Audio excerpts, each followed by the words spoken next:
السلام علیکم ورحمۃ اللہ وبرکاتہ۔ الحمد للہ رب العالمین، الصلاۃ والسلام علی اشرف الانبیاء والمرسلین۔ رب اشرح لی صدری ویسر لی امری واحلل عقدۃ من لسانی یفقہوا قولی۔ اللہم فقہنا فی الدین، اللہم فقہنا لما تحب وترضی۔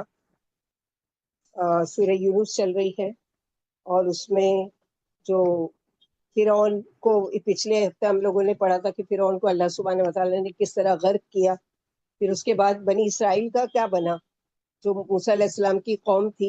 اللہ تعالیٰ نے اوپر اپنے انعامات کی بارش کی، جس کے بارے میں کہ ہم نے ٹھکانہ دیا ان کو۔ تو یہاں پر یہی ہے کہ ان کے لیے کتنا بڑا اعزاز تھا کہ اللہ سبحانہ وتعالیٰ نے اس کے برعکس بنی اسرائیل کو، جو فرعون کی غلامی میں رہتے تھے، ذلیل سمجھے جاتے تھے، حقیر سمجھے جاتے تھے، اللہ نے ان کو ٹھکانہ دیا، بہوانہ ٹھکانہ دیا، اور صرف ٹھکانہ نہیں دیا بلکہ بہترین ٹھکانہ دیا۔ کہاں پر؟ ارض فلسطین میں۔ اور انہیں ہم نے پاکیزہ چیزوں میں سے رزق دیا، تو انہوں نے کیا کیا؟ اختلاف کیا، مگر جب کہ ان کے پاس علم آ چکا تھا، یعنی تورات اور انجیل ان کے پاس آلریڈی موجود تھی، علم آ چکا تھا، تو اس کے آنے کے بعد یہ لوگ اختلافات میں پڑ گئے۔ اور یہ کب ہوتا ہے؟ جب لوگ اصل کتاب کو چھوڑ کر اپنی اپنی مرضی کے ترجمے، تفسیریں اور تشریح تعویلیں کرنے والوں کے اقوال کو پکڑنے اور ماننے لگتے ہیں، تو پھر اختلافات شروع ہو جاتا ہے۔ ہمارے قرآن کے ساتھ بھی یہی معاملہ ہے کہ ہر ایک اپنے امام، اپنے علماء کو درست اور سب کو گناہگار اور گمراہ مجرم، اس سے دین کو سخت نقصان پہنچا، اسی لیے لوگ دین کو چھوڑ کر اور راستوں پر چل پڑے۔ یہ کیسا دین ہے کہ اس میں اختلافات ہو رہے ہیں اور آپس میں لڑ رہے ہیں اور یہ ہو رہا ہے وہ ہو رہا ہے، اس سے اچھا تو دین سے دور ہی رہو۔ تو یہ اس کی اختلاف وجہ بنی دین سے دوری کی۔ تو یہاں پر اللہ سبحانہ وتعالیٰ اسی کا ذکر کر رہے ہیں کہ اس طرح کا اختلافات نہیں ہونا چاہیے، لیکن اختلاف بہرحال ایک چیز یہ ہے کہ اللہ سبحانہ وتعالیٰ کے وہاں پہلے سے امتحان کے طور پر طے شدہ ہے۔ جیسے کہ اسرائیلیوں پر جو دین اور دنیاوی انعامات ہوئے، ان کا بیان ہو رہا ہے کہ اللہ سبحانہ وتعالیٰ نے ان کو ایک تو سب سے بڑی نعمت ان کو جو ملی وہ کیا تھی کہ فرعون جو غلام بنا کر رکھتا تھا اس سے نجات ملی، یہ ایک انعام تھا اللہ تعالیٰ کا۔ اور اس کے بعد کیا ہوا کہ ہم نے انہیں انہی کے شہروں میں اور شام میں بیت المقدس کے آس پاس جگہ دی، اور یہ فرعون کی تمام سلطنت پر قابض ہو گئے۔ جو کچھ وہ چھوڑ چکا تھا وہ سب کے قبضے کس کے میں آ گئے؟ بنی اسرائیل کے۔ جیسے کہ سورہ اعراف آیت نمبر 137 میں پڑھ چکے ہم نے، وَأَوْرَثْنَا الْقَوْمَ، اور ہم نے ان لوگوں کو جو کمزور سمجھے جاتے تھے اس سرزمین کے مشرق و مغرب کا وارث بنا دیا، یعنی جس جگہ پر، جن چیزوں میں، جس شہر میں وہ غلام بنے ہوئے تھے، آج ان پر ان کا قبضہ دے دیا۔ یہ نعمت نہیں ہے اللہ تعالیٰ کی؟ بہت بڑی نعمت ہے، اور ظالم سے نجات مل گئی، سب سے بڑی نعمت، جس میں ہم نے برکت دے رکھی ہے، اور آپ کے رب کی سچی بات پوری ہوئی، ان کے صبر کا بدلہ انہیں مل گیا، اور فرعون کی اور اس کی قوم کی ساری کاریگریاں اور اونچی اونچی عمارتیں تباہ کر دی گئی۔ پھر فرمایا کہ ہم نے انہیں پاکیزہ اور صاف ستھری چیزیں کھانے کو دیں، جیسے سورہ بقرہ میں پڑھ چکے کہ 12 چشمے بھی وہ کر دیے، من و سلوا بھی اتار دیے، لیکن وہ اس کو ماننے کی بجائے کیا ہے کہ ہم کو ککڑی، ساگ اور یہ لہسن اور ترکاری یہ کھانا ہے۔ تو یہاں پر بھی یہی ہے کہ پاکیزہ چیزیں جو آسمان سے آتی ہیں، یعنی پاکیزہ، مفید اور حلال روزی جو طبیعت کو بھی بھائے، جسے شریعت بھی سراہے، مگر ان میں علم آ جانے کے بعد اختلافات پیدا ہو گئے، حالانکہ اب انہیں اختلافات لائق نہیں تھا، یعنی اب تو ایک قوم بن جانا چاہیے تھا۔ اختلافات ختم، ایک جماعت تھی فرعون کی جو ظالم تھی، وہ پوری کی پوری غرق کر دی گئی، جبکہ اللہ نے ساری باتیں صاف صاف بتا دی تھی اور انہیں اندھیرے میں نہیں رکھا تھا۔ نبی صلی اللہ علیہ وسلم نے فرمایا کہ یہودی 71 اور عیسائی 72 فرقوں میں بٹ گئے، اور میری امت 73 فرقوں میں بٹ جائے گی، یہ سب جہنمی ہوں گے بجز ایک فرقے کے۔ پوچھا گیا ہے اللہ کے رسول صلی اللہ علیہ وسلم جنتی کون سا فرقہ ہوگا؟ فرمایا جو میرے اور میرے صحابہ کے طریقے پر قائم رہے گا، ما انا علیہ واصحابی۔ پھر فرمایا کہ اللہ قیامت کے دن ان کے باہمی اختلافات کا فیصلہ فرما دیں گے، یعنی ابھی جو اختلافات ہیں بہت ساری چیزوں میں ہم لوگ دیکھتے ہیں، ہم کچھ کہہ رہے ہوتے ہیں اور لوگ کچھ اور اس کو مان رہے ہوتے ہیں۔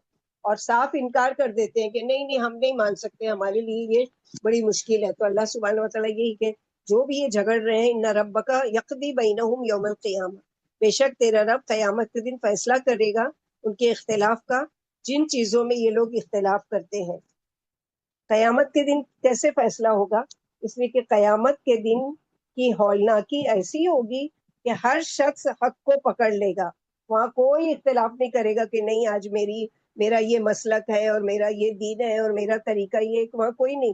کیونکہ ہولناکی ایسی ہوگی کہ بس اللہ تعالیٰ جو کہتے جائیں گے وہ مانتے جائیں گے وہاں پر،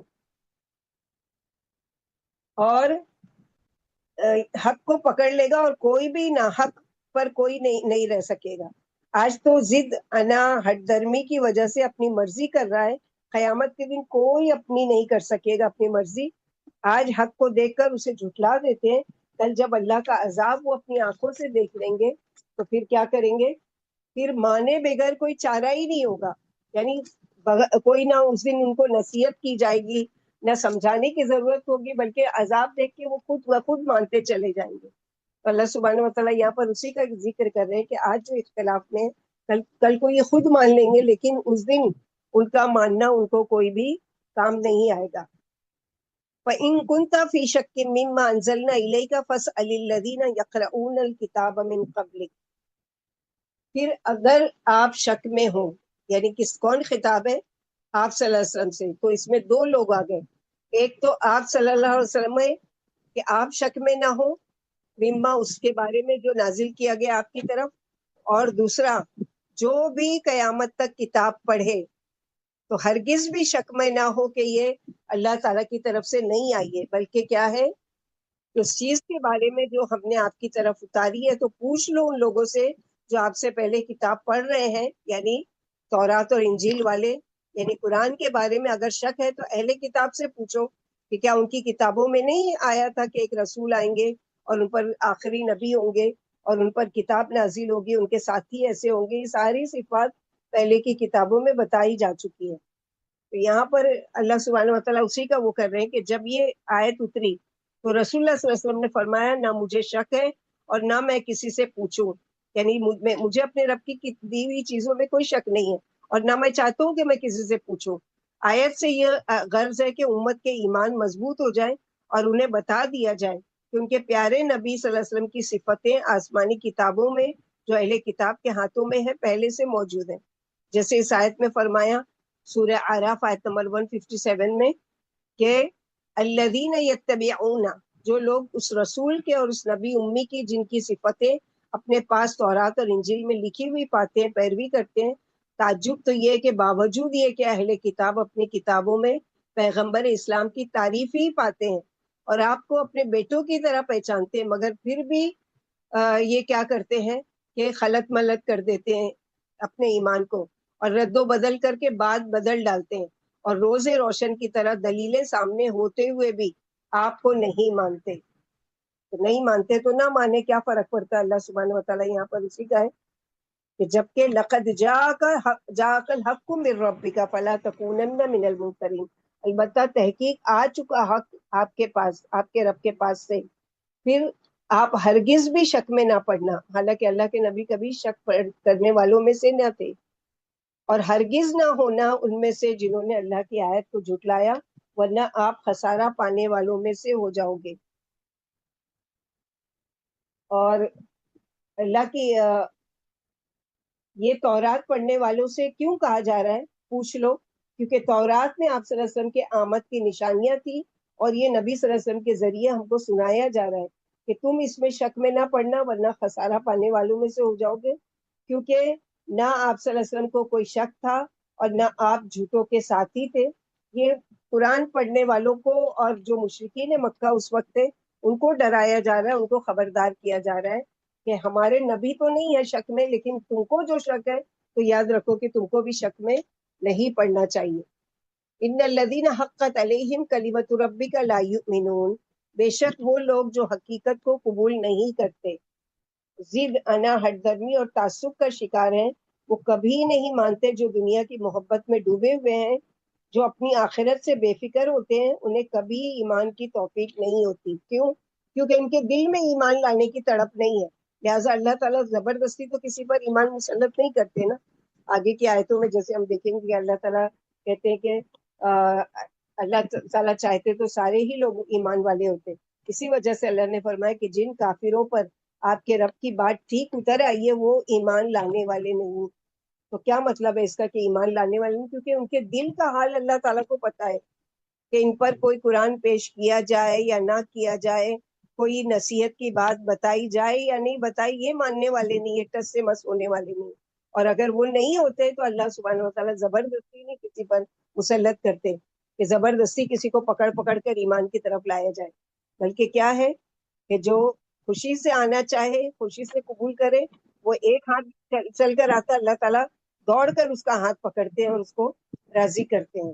تو یہاں پر یہی بتا رہے ہیں کہ وَلَوْ جَاءَتْهُمْ كُلُّ آیَةٍ حَتَّى يَرَوُا الْعَذَابَ الْأَلِيمَ، اور خواہ ان کے پاس ہر نشانی آ جائے، بڑے بڑے معجزے آ جائیں، وہ نہیں مانیں گے یہاں تک کہ وہ دردناک عذاب نہ دیکھ لیں، جیسے فرعون نے دیکھا اور اب ایمان لایا.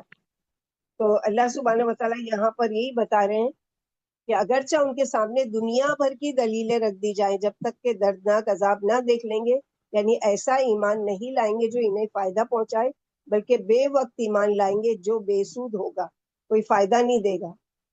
لیکن ایمان فائدہ دیا ایک ایسی قوم کا جو اگلی اس میں ذکر ہے، جو یونس علیہ السلام کی قوم ہے. فلولا كانت قرية آمنت فنفعها إيمانها إلا قوم يونس لما آمنوا كشفنا عنهم عذاب الخزي في الحياة الدنيا ومتعناهم إلى حين. اور پھر کیا ایسی کوئی مثال ہے کہ ایک بستی عذاب دیکھ کر ایمان لائی ہو اور اس کا ایمان اس کے لیے فائدہ مند ثابت ہوا ہو؟ تو وہ قوم کون سی تھی؟ یونس علیہ السلام کی قوم کے سوا اس کی کوئی بھی مثال نہیں ملتی. وہ قوم جب ایمان لے آئی تھی تو ہم نے دنیاوی زندگی میں اس پر سے رسوائی کا عذاب ٹال دیا تھا اور اس کو ایک مدت تک زندگی سے فائدہ اٹھانے کا موقع دیا تھا. یعنی جیسا کہ ہم سب جانتے ہیں کہ اللہ تعالیٰ نے ہر بستی میں پیغمبر بھیجے، ان پیغمبروں نے آ کر لوگوں کو سیدھا راستہ دکھایا. ان میں سے کچھ لوگ پیغمبروں پر ایمان لے آئے اور کچھ نے نہیں مانا.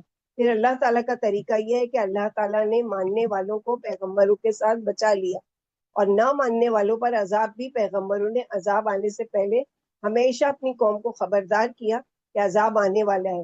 لیکن ہمیشہ قوموں نے اس سے ڈرانے کو ایک مذاق سمجھا اور پیغمبروں کی بات نہیں مانی. لیکن یونس علیہ السلام کی قوم کا رد عمل مختلف تھا. انہوں نے پیغمبر کا پیغام سن کر مان بھی لیا، وہ اس عذاب کا سن کر ڈر بھی گئے جو ان پر آنے کی بات پیغمبر نے کی تھی ان سے، اور فوراً ہی ساری قوم ایک میدان میں جمع ہوئی. ابھی دیکھتے ہیں ہم لوگ کہ کس طرح سے قوم یونس کے بارے میں آیا ہے کہ قرآن میں یونس علیہ السلام کا جو واقعہ ہے وہ تقریباً 4 جگہ پر آیا ہے. اور یونس علیہ السلام کو ذوالنون بھی کہتے ہیں اور اصحاب الحوت بھی کہتے ہیں. یعنی 3 نام آئے ان کے. ایک تو ان کا نام کے ساتھ یونس، ذوالنون مچھلی والے، کہ ان کی ہسٹری سب کو پتا ہے کہ وہ مچھلی کے پیٹ میں ڈالے گئے، اور اصحاب الحوت، حوت بھی مچھلی کو کہتے ہیں. تو ان کو 3 ناموں سے یاد کیا گیا. مفسرین بیان فرماتے کہ اللہ تعالیٰ نے حضرت یونس علیہ السلام کو موصل کے علاقے میں نینوا والوں کی طرف مبعوث فرمایا تھا. ان کی قوم کا نام کیا تھا؟ نینوا، اور موصل علاقے تھے.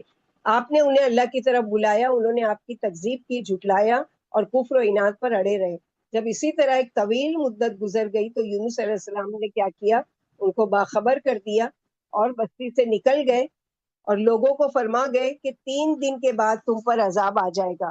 اب عذاب آ جائے گا کہ خبر دے کے کیا ہے، رکے نہیں بلکہ کیا ہے، فوراً وہاں سے نکل گئے. تو یہاں پر اللہ سبحانہ وتعالیٰ اسی کا یہ بتا رہے ہیں کہ متعدد صحابہ و تابعین سے منقول ہے کہ جب حضرت یونس علیہ السلام باہر تشریف لے گئے، اپنی قوم سے نکل گئے، تو قوم کو اب یقین ہو گیا کہ اب عذاب ضرور نازل ہوگا.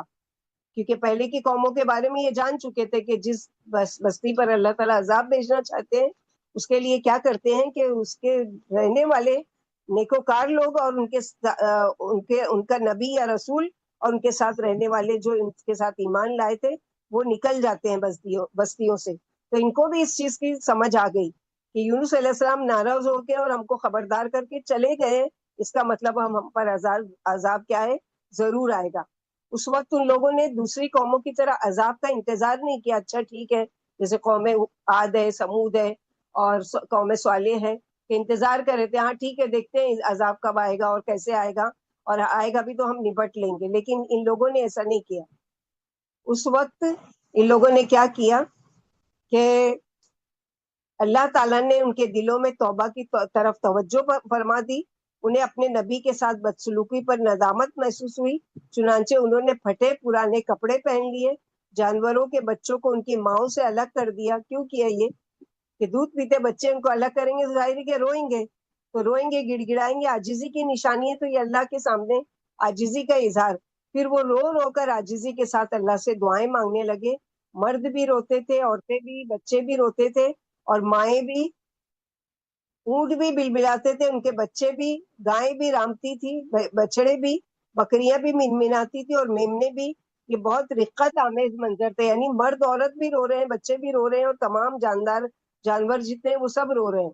چنانچہ اللہ تعالیٰ نے اپنی قدرت اور رحمت سے ان پر سے وہ عذاب ٹال دیا جو ان کے سروں پر منڈلا رہا تھا۔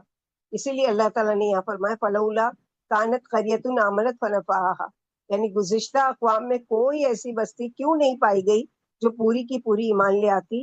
معلوم ہوا کہ ایسا نہیں ہوا، یعنی اس بستی کے علاوہ کوئی بستی ایسی نہیں تھی کہ جو ایمان لے آتی، بلکہ ایسے ہوا جیسے اللہ تعالیٰ نے فرمایا۔ اور سورہ سبا میں بھی ہے وَمَا أَرْسَلْنَا فِي قَرْيَةٍ مِّن نَذِيرٍ إِلَّا قَالَ مُتْرَفُوهَا إِنَّا بِمَا أُرْسِلْتُم بِهِ كَافِرُونَ۔ پھر کوئی بستی ایسی کیوں نہ ہوئی، یعنی وہ سب کے سب ایمان لے آئے۔ مفسرین کا اس بارے میں اختلاف ہے کہ ان کے اس ایمان سے انہیں آخرت میں فائدہ ہوگا یا نہیں۔ دنیا میں تو اللہ تعالیٰ نے ان پر سے عذاب کو ٹال دیا، تو کیا آخرت میں فائدہ ہوگا؟ اور جس طرح دنیا کے عذاب سے چھوٹ گئے، آخرت کے عذاب سے بھی بچ جائیں گے یا نہیں؟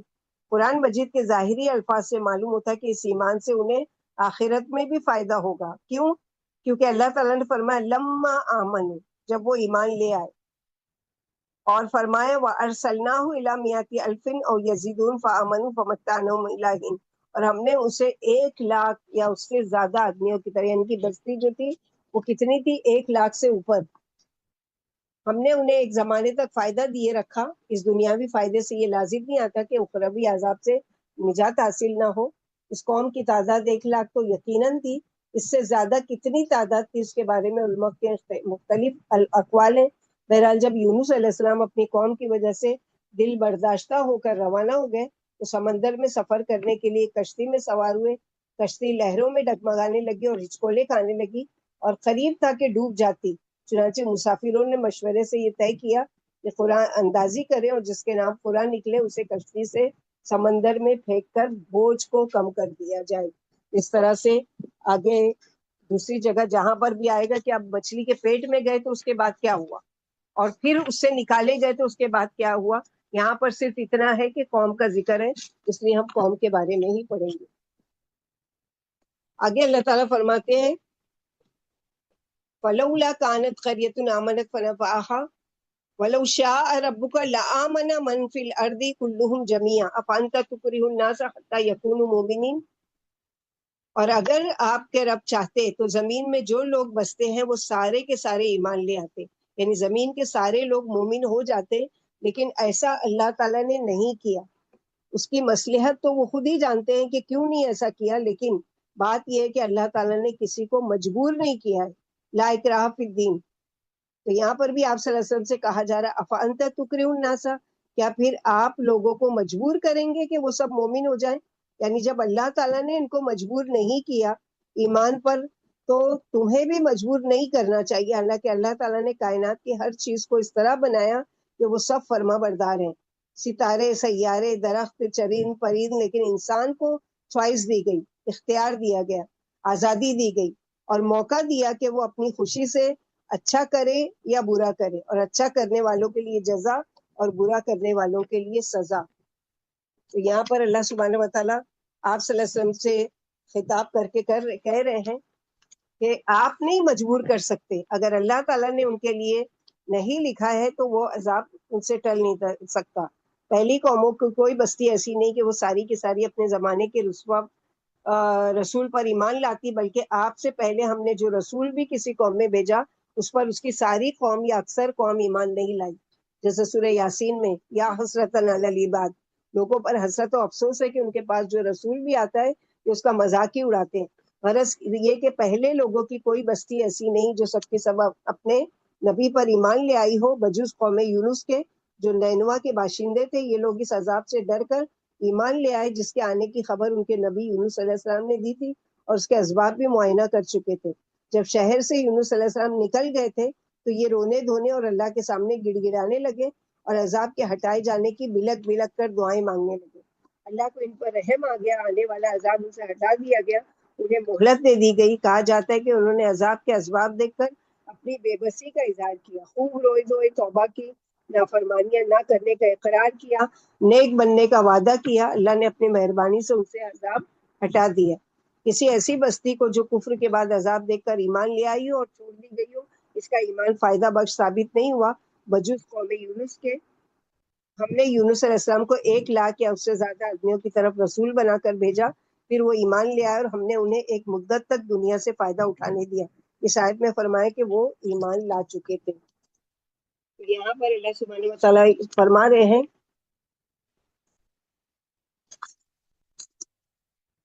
کہ وَلَوْ شَاءَ رَبُّكَ لَآمَنَ مَنْ فِي الْأَرْضِ كُلُّهُمْ جَمِيعًا. اللہ کی شان ملاحظہ ہو، کوئی تو ایمان کی دولت سمیٹتا ہے اور کوئی ایسا بدبخت ہوتا ہے کہ اسے ایمان نصیب ہی نہیں ہوتا.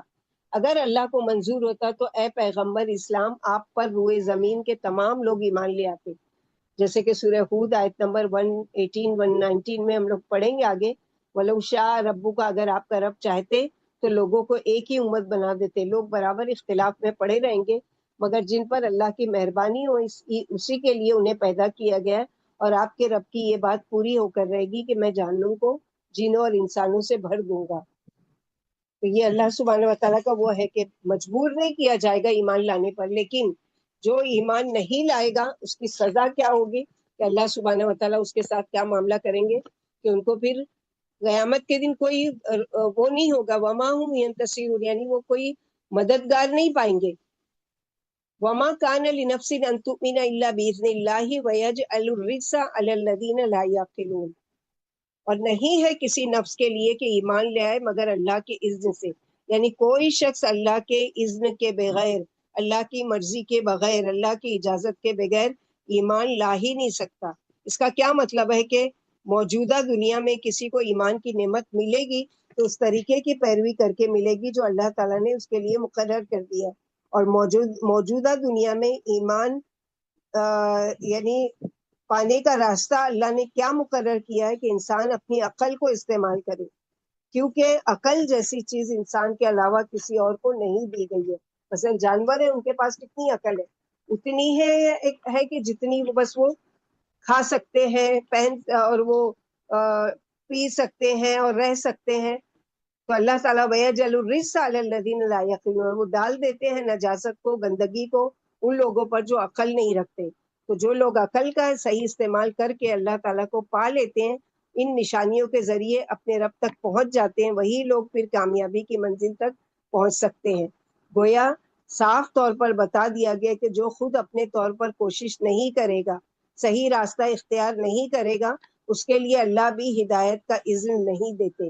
رجس کہتے ہیں عذاب، اللہ کی رحمت سے دور احساس ہی چھن جاتا ہے کہ ہم کو ایمان لانا ہے یا ہم کو اللہ کی بات ماننی ہے. اللہ کے ارادے کے بغیر کوئی شخص ایمان نہیں لا سکتا. اللہ انہیں کو گمراہ کرتے ہیں جو اس کے دلائل میں غور نہیں کرتے اور عقل و فہم سے کام نہیں لیتے. اللہ لوگوں کی ہدایت و دلالت میں عدل ہی سے کام لیتے ہیں، اس کی کوئی بات بھی عدل و حکمت سے خالی نہیں ہے. یعنی جو بھی اللہ سبحانہ و تعالیٰ نے احکامات یا آیات یا نشانیاں یا جو بھی رسول بھیجے، اس میں کیا ہے؟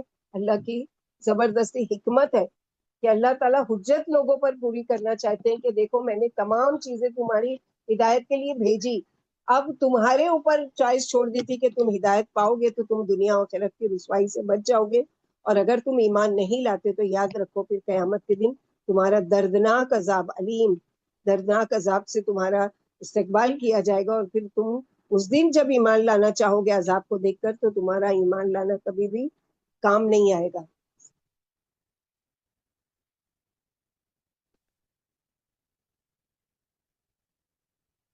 آگے کی آیت نمبر 101 میں اللہ تعالیٰ فرماتے ہیں قُلِ انظُرُوا مَاذَا فِي السَّمَاوَاتِ وَالْأَرْضِ وَمَا تُغْنِي الْآيَاتُ وَالنُّذُرُ عَنْ قَوْمٍ لَا يُؤْمِنُونَ، اور کہہ دیجئے دیکھو کیا کچھ آسمانوں اور زمین میں، ان سب چیزوں کو دیکھو، کائنات پر غور و فکر کرو، یہ سب خود سے خود تو نہیں بن گیا، ضرور اس کو کسی بنانے والے نے بنایا، تبھی تو وہ بنا۔ وما تغنی الآیات والنذر عن لا یؤمنون، اور جو لوگ ایمان لانا ہی نہیں چاہتے ان کے لیے نشانیاں اور تنبیہات کچھ بھی فائدہ مند نہیں ہو سکتی، کچھ بھی نہیں ہو سکتی نشانیاں اور تنبیہات اس قرآن کی۔ اس کو یعنی فائدہ دیتی ہے جو ماننا چاہتا ہو، جو ماننے سے انکار کر دے اس کے لیے یہ سب کچھ برابر ہے۔ بہت سی قومیں، بہت سے لوگ جو آسمانوں کے راز بہت سے جانتے ہیں، بہت سی نشانیاں دیکھتے بھی ہیں، لیکن ان کے دل میں اللہ کی یاد سے دوری ہونے کی وجہ سے اللہ تعالیٰ کیا ہے، ان کو ہدایت کا راستہ نہیں دکھاتے، اس لیے کہ وہ اللہ کو ماننا ہی نہیں چاہتے، کیونکہ اللہ کو ماننے سے پھر اس کا حکم بھی ماننا پڑے گا، اس لیے سرے سے انکار ہی کر دو کہ ماننا ہی نہیں ہے، اس حقیقت سے ہی انکار کر دو کہ کوئی معبود حقیقی موجود بھی ہے۔ تو یہاں پر اللہ سبحانہ و تعالیٰ کی کس کو دیکھنا چاہتے ہیں؟ ہم سب کو اللہ تعالیٰ دیکھنا چاہتے ہیں ان ضرور کہ آسمان کی وسعت، سورج طلوع ہونے کے بعد اگر پاسبل ہو تو فجر کے بعد دیکھیے، ثواب کی نیت سے اندھیرا تھوڑی دیر بعد، یعنی اگر آپ کو کہ کھڑکیوں میں مثلا ایسا ہے کہ جہاں سے سورج طلوع ہوتا ہے تو دیکھیں گے کہ بالکل اندھیرا، پھر تھوڑی دیر میں چھوٹی سی روشنی پھوٹی کہ صبح کی کرن جیسے بولتے ہیں نا، کہ ایک وہ پھوٹی جس سے پتہ چلا کہ صبح ہونے والی ہے، اور ہوتے ہوتے ہوتے سورج طلوع ہوتا ہے، اور کس طرح سے وہ پورا منظر چینج ہو جاتا ہے۔ یہ کس کے لیے نشانی ہے؟ یہ ہم سب کے لیے، کہ تھوڑی دیر میں جو اندھیرا پھیلا ہوا تھا وہ کیا ہو گیا؟ اجالا ہو گیا۔ تو زمین میں جو کچھ اللہ نے پیدا کیا، کھاؤ پیو شکر کرو، اس پر بھی اجر، اور اس اپنی نگاہوں کو بھی ٹھنڈک پہنچاؤ، اچھی اچھی قدرت کی چیزیں دیکھ کر، اس پر ایمان لا کر، سبحان اللہ کہہ کر، تو اس پر بھی اجر۔ اور یہ ساری چیزیں اللہ تعالیٰ نے کیا، اس سے کیا ہے، اللہ تعالیٰ سے ایک جوڑنے کا ذریعہ ہے، کہ جب آپ سورج کو دیکھتے ہو کیسا یہ نکلا، اندھیرا تھا پھر کیسے وہ ہوا، تو وہ ساری چیزیں دیکھتے دیکھتے انسان کے کہاں پر عقل پہنچتی ہے کہ سبحان اللہ کہ پاک ہے۔ جیسے کہ سورہ آل عمران کی آیت میں بتایا گیا نا کہ جب وہ رات کو غور و فکر کرتے ہیں تو یہ کہتے ہیں کہ سبحانک اللہم، یا سبحان اللہ، کہ اللہ تعالیٰ نے کوئی بھی چیز بیکار نہیں پیدا کی، ابس نہیں پیدا کی، ہر چیز کے پیدا کرنے کا ایک وقت مقرر ہے اللہ تعالیٰ کے یہاں۔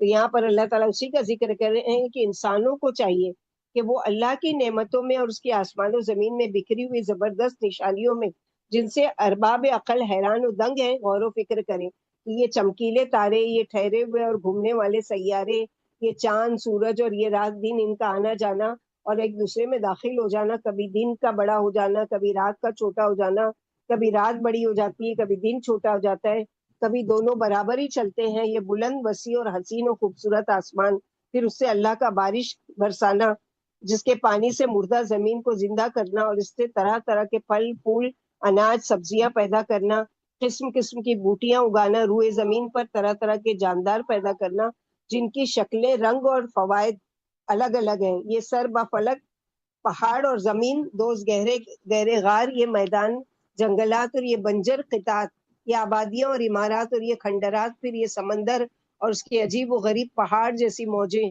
جو انسان کے قبضے میں ہے کہ وہ اس میں کشتیاں، موٹر اور جہاز جس طرح چاہے چلائیں، اور جو انہیں نہایت آرام سے ہزاروں میل کا سفر طے کراتے ہیں، یہ لامحدود فضا جس پر آج انسان کی حکومت ہے اور مہینوں کے سفر گھنٹوں میں طے کر لیا جاتا ہے، یہ سب اللہ کی قدرت کی زبردست نشانیاں ہیں، اور سب کو اللہ نے انسان کا خادم بنایا ہے، لہٰذا اللہ ہی سزاوار اور عبادت اور ربوبیت کے لائق ہے کہ کوئی اور نہیں۔ اور پھر فرمایا کہ بے ایمانوں کو نہ آسمانی نشانیاں کام دے سکتی ہیں اور نہ عرضی نشانیاں، اور نہ وہ رسولوں کے معجزوں سے ہی فائدہ اٹھا سکتے ہیں، جیسے کہ سورہ یونس آیت نمبر 96 میں پڑھ چکے، ان الذین حقت علیہم الکلمۃ، جن پر آپ کے رب کی بات واجب ہو چکی ہے وہ ایمان لانے والے نہیں۔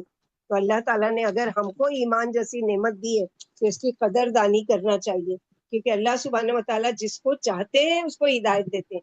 تو آج ہم کو یہ نعمت بغیر مانگے ملی ہے نا، تو اس کو سنبھال کر رکھیں، اس کو پروان چڑھائیں، اور اس میں اور وسعت پیدا کریں، نہ یہ کہ اس میں کمی آنے دیں۔ فَهَلْ يَنْظُرُونَ إِلَّا مِثْلَ أَيَّامِ الَّذِينَ خَلَوْا مِنْ قَبْلِهِمْ، تو کیا وہ یا نہیں انتظار کر رہے ہیں مگر ان لوگوں کے دنوں کی طرح جو ان سے پہلے گزر چکے، یعنی پہلی قوموں جیسی حالت کا انتظار کر رہے ہیں کہ جیسے ان پر عذاب آیا تھا ان پر بھی آ جائے۔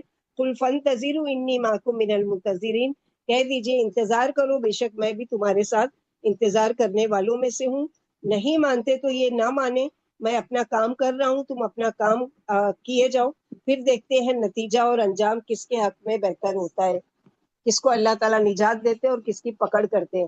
تو اہل مکہ سے خطاب ہے کہ وہ انتظار میں بیٹھے ہیں کہ وہ جو پہلے کی قوم پر عذاب آیا ان پر بھی آئے گا، تب یہی مان لائیں گے۔ تو عذاب تو آ گیا ان کی زندگی میں، جنگ بدر میں جو متکبرین تھے ان سب کا ایسا برا انجام ہوا اللہ سبحانہ وتعالیٰ کے ہاں کہ سب کی سب جو بڑے بڑے امیہ بن خلف اور ابو جہل یہ سب ہلاک کر دیے گئے۔ تو عذاب تو اس شکل میں بھی آ چکا تھا۔ اے پیارے نبی صلی اللہ علیہ وسلم، یہ آپ کو جھٹلا رہے ہیں، یہ اسی عذاب کے انتظار میں جیسا ان سے پہلے جھٹلانے والی قوموں پر آیا تھا۔ آپ ان سے کہہ دیجئے اچھا تم بھی عذاب کے انتظار میں رہو اور تمہارے ساتھ میں بھی انتظار میں ہوں۔ اب جب عذاب آیا تو کیا حل ہوا؟ ثم ننجی رسلنا والذین آمنوا کذالک حقا علینا ننجی المؤمنین، اور جس عذاب کی کو یہ کچھ اہمیت نہیں دیتے تھے، جب وہ آ گیا تو ان کا حال کیا ہوا کہ پھر ہم نجات دیں گے اپنے رسولوں کو اور ان لوگوں کو جو ایمان لے، اسی طرح حق ہے ہم پر کہ ہم نجات دیں مومنوں کو، اور یہ ہم پر لازم ہے، یہ ہماری ذمہ داری ہے کہ ہم مومنوں کو نجات دیں۔ ایمان لانے والے کو اللہ تعالیٰ کی طرف سے وعدہ ہے، ہم پھر عذاب سے بچا لیتے ہیں اپنے رسول اور ایمان والوں کو۔ تو جو ہدایت کی طرف نہیں آتا اس کے لیے دنیا میں بھی عذاب اور آخرت کا تو عذاب ہے ہی بہت بڑا، اور جو مان جاتے ہیں ایمان لے آتے ہیں تو ان کو عذاب سے حفاظت کی جاتی ہے، اللہ سبحانہ وتعالیٰ ان کی حفاظت کرتے ہیں۔ تو یہاں پر ان کے لیے ہے کہ جب عذاب آ جاتا ہے تو ہم رسولوں کو اور ان کے ساتھ ایمان والوں کو اس سے بچا لیتے ہیں اور جھٹلانے والوں کو ہلاک کر دیتے ہیں۔ ہوتا یہی ہے کہ ہمارے نزدیک ایمان والوں کو بچا لینا ضروری ہے، کیونکہ ان لوگوں نے اللہ کی بات مانی تو یقیناً اللہ سبحانہ وتعالیٰ بھی ان کی بات کا کیا کرتے ہیں، پاس رکھتے ہیں۔ قُلْ یَا أَیُّہَا النَّاسُ، کہہ دیجئے اے لوگوں، ان کنتم فی شک من دینی فلا اعبد الذین تعبدون من دون اللہ ولکن اعبد اللہ الذی یتوفاکم، کہہ دیجئے اے لوگوں اگر تم میرے دین کے بارے میں کسی شک میں مبتلا ہو تو میں تم کو صاف بتا رہا ہوں کہ اب تک 40 سال تک تو وہ حالانکہ اللہ کے نبی صلی اللہ علیہ وسلم مشرکوں کی طرح شرک نہیں کیا کرتے تھے، لیکن کھل کر ان لوگوں کو دعوت بھی نہیں دی تھی۔ کیوں؟ کیونکہ حکم نہیں آیا تھا۔ آپ اکیلے چپکے چپکے غار ہرا میں جا کے عبادت کیا کرتے تھے، لیکن کسی کو دعوت نہیں دی تھی جب تک کہ اللہ تعالیٰ کا حکم نہیں آیا۔ اب جو دین لے کر آئے، سچا دین لے کر آئے، توحید لے، تو ان لوگوں نے کیا کیا؟ شور مچانا شروع کیا کہ اب تک تو ہم اپنے معبودوں کی عبادت کیا کرتے تھے، اب یہ نیا دین لے کر آیا ہے، اور یہ ساری تو یہاں پر یہی کہا جا رہا ہے کہ آپ کہہ دیجئے فلا اعبد الذین تعبدون من دون اللہ، میں ان کی عبادت نہیں کرتا جن کی تم عبادت کرتے ہو اللہ کو چھوڑ کر، ولکن اعبد، لیکن میں اس رب کی عبادت کرتا ہوں جو تم کو وفات دیتا ہے۔ کیوں کہا جا رہا ہے وفات دینے کی صفت اللہ کی یہاں پر؟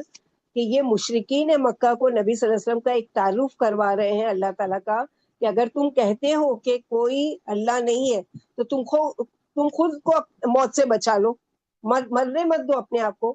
یہ وہی دلیل ہے جو ابراہیم علیہ السلام نے پیشن گوئی کی تھی نمرود کے سامنے کہ ربی الذی یحیی و یمیت، نمرود نے کہا تھا انا احیی و امیت۔ پھر وہ دوسری دلیل لائے کہ اللہ سبحانہ وتعالیٰ لیکن حقیقت یہ ہے کہ یہ تو ایک لفظی تبادلہ ہو رہا ہے کسی کو خاموش کرانے کے لیے، لیکن حقیقت یہ ہے کہ انسان کا انسان ہونا، بندہ ہونا، یہی سے ثابت ہے کہ وہ خود کو موت سے بچا نہیں سکتا۔ یعنی جو بندہ ہے وہ کمزور ہے، اور وہ کمزور ہونے کی وجہ سے وہ موت پر کنٹرول نہیں کر سکتا۔ مرنا کوئی بھی نہیں چاہتا، لیکن مرنے سے کوئی بچ بھی نہیں پاتا ہے۔ اپنی کمزوریوں پر قابو نہیں پا سکتا کہ موت ایسی چیز ہے کہ جس کے آگے سب بے بس ہو جاتے ہیں، اور سب کو جانا ہی ہے، کوئی انکار کر ہی نہیں سکتا، چاہے کہ کتنا بھی بڑا بادشاہ ہو۔ جیسے حضرت سلیمان علیہ السلام کی بادشاہت کی مثال، لیکن کس طرح وہ دنیا سے رخصت ہوئے، اتنے بڑے بادشاہ، لیکن کیسی حالت میں کہ 1 سال تک وہ لکڑی کے سہارے ٹیک لگا کے کھڑے رہے اور پتہ ہی نہیں چلا کہ ان فوت ہو چکے ہیں۔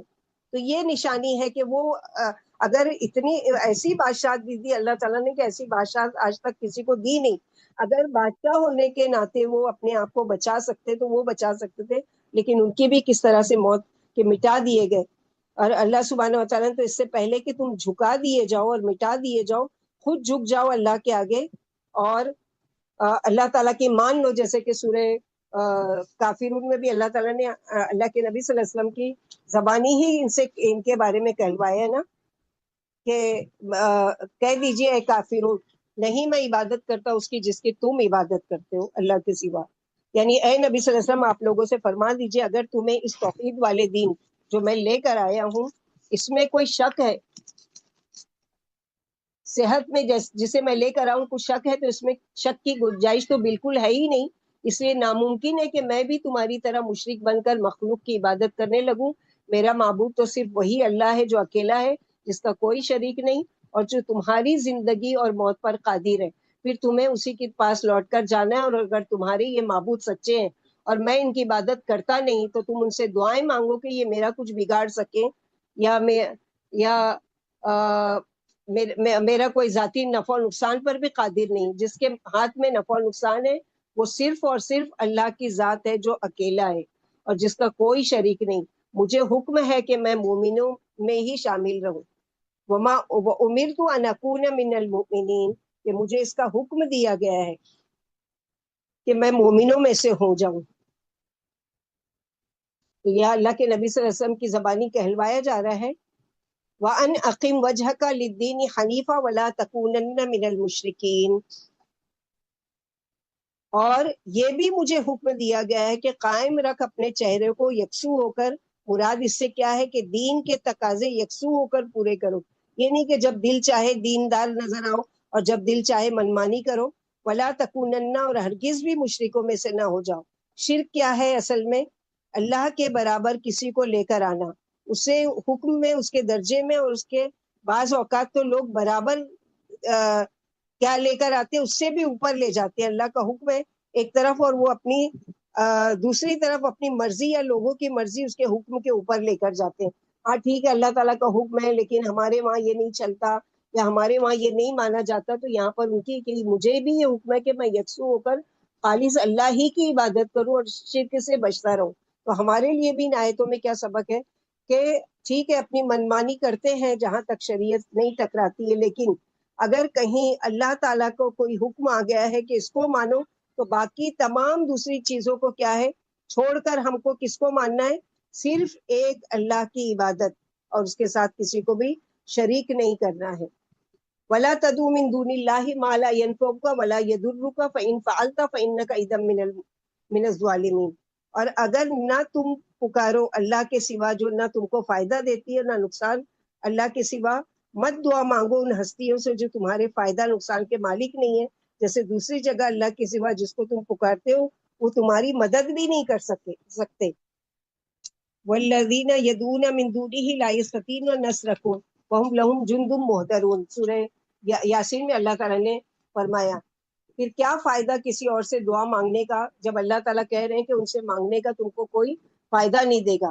تو شرک کیسے ہوتا ہے کہ جب ایک اللہ کو چھوڑ کر کسی بت کو، کسی فوت شدہ بزرگ کو مدد کے لیے پکارا جاتا ہے. تو دعا بھی کیا ہے؟ عبادت ہے. ایاک نعبد و ایاک نستعین. اور یہ عبادت بھی کس کے لیے ہونا چاہیے؟ خالص اللہ کے لیے. تو دعا مانگتے ہوئے یقین سے مانگنا چاہیے کیونکہ اللہ اپنے بندے کے ساتھ اس کے گمان کے مطابق ہوتا ہے. تو یقین کیسا ہونا چاہیے کہ علم الیقین، عین الیقین اور حق الیقین، کہ آنکھ سے دیکھ کر بھی یقین آ جائے اور حق جو ہے ثابت ہو جائے، اور علم بھی ہونا چاہیے یقینی کہ واقعی اللہ کے سوا کوئی کسی کی کوئی کی مدد کرنے پر قادر نہیں ہے.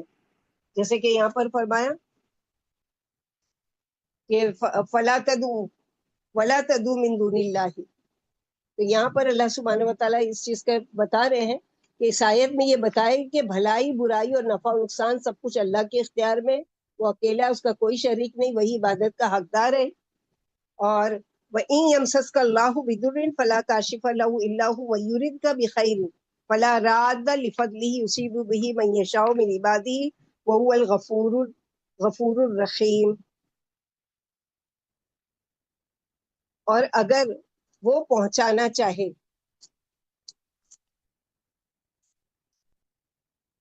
یہاں پر جیسے کہ اللہ کے نبی صلی اللہ علیہ وسلم سے کہا جا رہا ہے ایک اور جگہ پر کہ قل انی نہیت ان اعبد الذین تدعون من دون اللہ، کہہ دیجئے مجھے تو منع کیا گیا ہے کہ میں پکاروں ان ہستیوں کو جنہیں تم پکارتے ہو اللہ کے سوا، جبکہ میرے پاس کھلی نشانیاں آ چکی ہے میرے رب کی طرف سے۔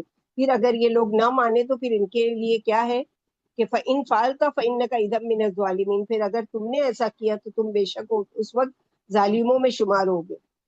اور اگر پہنچائے تجھ کو اللہ کوئی تکلیف، فلا کاشف لہو، تو کوئی اس کو کھولنے والا نہیں مگر وہ خود ہی، کوئی ٹالنے والا نہیں، کوئی ہٹانے والا نہیں۔ سورہ انعام میں پڑھ چکے، بہت بڑا سبق ہے اس میں کہ ہم سب کے لیے کہ اگر کوئی دکھ تکلیف ہم پر آ جائے تو کیا سمجھنا چاہیے کہ یہ تکلیف ہم سے دور کرنے پر کون قادر ہے؟ اللہ سبحانہ و تعالیٰ۔ لہٰذا تکلیف دور کرنے کے لیے دعا بھی کس سے مانگیں گے؟ صرف اور صرف اللہ تعالیٰ نے، جس نے یہ تکلیف بھیجی ہے۔ عقیدہ انسان میں پھر ایسی پختگی لاتا ہے کہ پھر انسان نہ اللہ کے سے مایوس ہوتا ہے اور نہ اللہ کو چھوڑ کر کسی اور کی طرف جاتا ہے، اور شیطان ایسے ہی موقع پر انسان کے اچکنے کے لیے تاک میں بیٹھا رہتا ہے کہ اس کے دل میں یہ خیال ڈالتا رہتا ہے کہ چلو فلاں کے در پر، وہ تمہاری مشکلیں آسان کر دے گا، اللہ کے سوا کوئی مشکل کشا نہیں، اللہ کے سوا کوئی حاجت نہیں۔ تو یہاں پر جیسے عربی کا لفظ ہے کاشف، اور کشا ہے فارسی کا لفظ کھولنے والا۔ تو کوئی نہیں، اگر یہ تکلیف آ گئی ہے ہم پر تو اس کو کھولنے والا کوئی اور نہیں ہے سوائے کہ اللہ سبحانہ و تعالیٰ کے۔ تو جب اللہ ہی سبحانہ و تعالیٰ کھولنے والے ہیں تو ہم کو پلٹنا کس کی طرف بھی چاہیے؟ اللہ کی طرف۔ جیسے یہاں پر ہے کہ اس سے کہ وَإِن يَمْسَسْكَ، مس سے ہے، مس کیا ہے؟ مس کہتے ہیں ہاتھ سے چھونا، کسی چیز کو ٹچ کر کے دیکھنا۔ تو دنیا میں کوئی بھی یہ دعویٰ نہیں کر سکتا کہ اس کو کوئی مسئلہ نہیں ہے۔ تو یہ دنیا تو امتحان کی جگہ ہے، یہاں پر تو آزمائش آئے گی، جیسے سورہ بقرہ میں پہلے ہی پڑھ چکے، وَلَنَبْلُوَنَّكُمْ بِشَيْءٍ مِّنَ الْخَوْفِ وَالْجُوعِ وَنَقْصٍ مِّنَ الْأَمْوَالِ وَالْأَنفُسِ، یہ تو آزمائش ہوگی، تم کو بھیجا ہی گیا دنیا میں امتحان کے لیے۔ لہٰذا آزمائش آنے پر پلٹنا کس کی طرف ہے؟ اللہ تعالیٰ کی طرف سے، کہ آپ ہی نے اس کو ڈالا ہے اور آپ ہی اس کو ٹالو گے، آپ کے سوا کوئی مجھ سے اس چیز کو دور نہیں کر سکتا۔ جب یہ یقین ہوگا تو انسان کو کیا ہے، وہ تکلیف بھی اس کو کم محسوس ہوگی، وہ تکلیف اس کو پھر شرک کی طرف نہیں لے جائے گی یا بے بسی اور مجبوری کی طرف نہیں لے جائے گی۔ جیسے فرمایا اللہ بڑے ہی خطاؤں کو معاف کرنے والے، انسان جس گناہ سے بھی توبہ کر لے اللہ اپنی رحمت سے اسے معاف فرما دیتے ہیں، اگرچہ شرک ہی کیوں نہ کیا ہو، یعنی فیوچر پاسٹ میں اگر کوئی شرکیہ کا عمل کر چکے، شرکیہ کلمات کہہ چکے، کوئی ایسا شرکیہ بات کر چکے، تو اب اللہ سے توبہ کر کے پلٹو، کیونکہ اللہ سبحانہ و تعالیٰ کیا ہے، وَهُوَ الْغَفُورُ الرَّحِيمُ، وہی خوب بخشنے والے اور خوب رحم کرنے والے۔ آگے کی آیت نمبر 108 میں اللہ تعالیٰ فرماتے ہیں، اور دوسری جگہ اللہ تعالیٰ وہیں یرید کا بخیر فلا راد لفضلہ، اور اگر وہ تیرے ساتھ بھلائی کا ارادہ کرے، جیسے نقصان پہنچا ویسے اگر اللہ تعالیٰ نے بھلائی کا ارادہ کیا ہے تو اس کے فضل کو کوئی بھی پھیر نہیں سکتا۔ اگر واقعی سچے دل سے اس آیت کو اپنے اوپر لیں تو کتنا سکون اترتا ہے کہ دکھ بھی اسی کی طرف سے ٹلے گا، اور اگر اس نے میری قسمت میں کوئی خیر کوئی بھلائی لکھی ہے تو کوئی چیز اس کو کوئی چھین نہیں سکتا۔ یہ چیز انسان کو بہت سمجھدار اور ایک ہمت والا بنا دیتی ہے، ورنہ کیا ہوتا ہے کہ پھر انسان کیا ہے، مایوسی کی طرف چلا جاتا ہے۔ یوسیب بھی معیشہ پہنچاتے ہیں اس کو اپنے بندوں میں سے جس کے لیے وہ چاہتا ہے، جس کے لیے وہ بھلائی کا ارادہ کرتے ہیں اس تک وہ خیر پہنچا دیتے ہیں، اور اگر وہ روکے ہوئے کسی چیز کو پہنچنے سے نہیں مل رہی ہے تو یہ بھی اس کی مرضی اور وہ بخشنے والا مہربان ہے۔ قُلْ يَا أَيُّهَا النَّاسُ قَدْ جَاءَكُمُ الْحَقُّ مِنْ رَبِّكُمْ، آپ کہہ دیجئے اے لوگوں، نبی صلی اللہ علیہ وسلم کو کہا جا رہا ہے، خطاب ہے اور تمام انسانیت کو پیغام ہے کہ سب کو مخاطب ہے کہ تحقیق آ چکا تمہارے پاس حق۔ اس سے کیا مراد ہے کہ قرآن دین اسلام کہاں سے آیا ہے؟ من ربکم، تمہارے رب کی طرف سے آیا ہے۔ ومن اہتدی فانما یہتدی لنفسہ، پھر جس نے ہدایت پائی تو گویا وہ اپنے ہی لیے ہدایت پائے گا۔ جس نے اس ہدایت اور دین کا راستہ اختیار کیا اس نے اپنا ہی بھلا کیا۔ کیا بھلا کیا؟ کہ قیامت کے دن کے عذاب سے بچ جائے گا۔ ومن ضل، اور جو بھٹکا، جو راستہ گم کر بیٹھا، تو اس کے بھٹکنے کی ذمہ داری خود اس کے اپنے اوپر ہے، اور میں تم پر کارساز نہیں ہوں، یعنی مجھے یہ ذمہ داری نہیں دی گئی کہ زبردستی تم کو مسلمان بنا کر چھوڑوں، بلکہ وَاتَّبِعْ مَا يُوحَىٰ إِلَيْكَ وَاصْبِرْ حَتَّىٰ يَحْكُمَ اللَّهُ وَهُوَ خَيْرُ الْحَاكِمِينَ۔ میرا کام کیا ہے کہ پیروی کرو جو وحی کی جا رہی ہے آپ کی طرف، اور اس راستے میں آنے والی مشکلات پر کیا کرو، صبر کرو، یہاں تک کہ فیصلہ کر دے اللہ، اور وہ بہترین فیصلہ کرنے والے ہیں۔ تو دعوت دین اصل میں کیا ہے کہ اعلان حق ہے، انسان پوری دلیل کے ساتھ، پوری ذمہ داری کے ساتھ حق کو واضح کر دے، نفع و نقصان سے بے نیاز ہو کر حق کی مکمل گواہی دے، اور خود اپنی ذات کی حد تک اپنے رب کی مرضی پر چلتا رہے، اور اس کام کو ہر حال میں حکمت، صبر اور خیرخواہی کے ساتھ مسلسل جاری رکھے، اور فیصلہ اللہ پر چھوڑ دے۔ راہ حق کھلی ہے، جو اس پر چلے گا اپنا ہی بھلا کرے گا۔ تو ہم سب کے لیے بھی یہ نصیحت ہے اور دعا کہ صرف یہ تصور نہیں رکھے کہ قرآن ختم ہو رہا ہے، ہماری ذمہ داری ختم، بلکہ نیت یہ کر لیں کہ مرتے دم تک جو اللہ کے فضل و کرم سے ہم تک حق پہنچا ہے، اب اسی جد و جہد میں اپنی زندگی لگا دیں گے۔ یہ اصل مقصد ہونا چاہیے، کیونکہ حق کی پیروی، مخالفت پر صبر، اس پوری صورت میں توحید پہلی کی قوم اور صبر، اور لوگوں کو بلانا بھی کیا ہے، صبر کے ساتھ۔ تو اس میں ہمارے لیے کیا سبق ہے، جیسے اللہ کے نبی صلی اللہ علیہ وسلم ہمیشہ دعا کیا کرتے تھے کہ یا مقلب القلوب ثبت قلوبنا علی طاعتک، یا مصرف القلوب صرف قلبی، کیونکہ دل جو ہے اللہ سبحانہ و تعالیٰ کی دو انگلیوں کے درمیان ہے، تو اللہ تعالیٰ جس کے لیے چاہتے ہیں اس کو پھیر دیتے ہیں، تو اس کے کرنے کا کام کیا ہے کہ ہمیشہ دعا کریں اللہ تعالیٰ دلوں کے پھیرنے والوں، ہمارے دلوں کو اپنی نافرمانی کی طرف نہیں پھیرنا، بلکہ اللہ سبحانہ و تعالیٰ ہمارے دل کو اپنی اطاعت کی طرف پھیرنا۔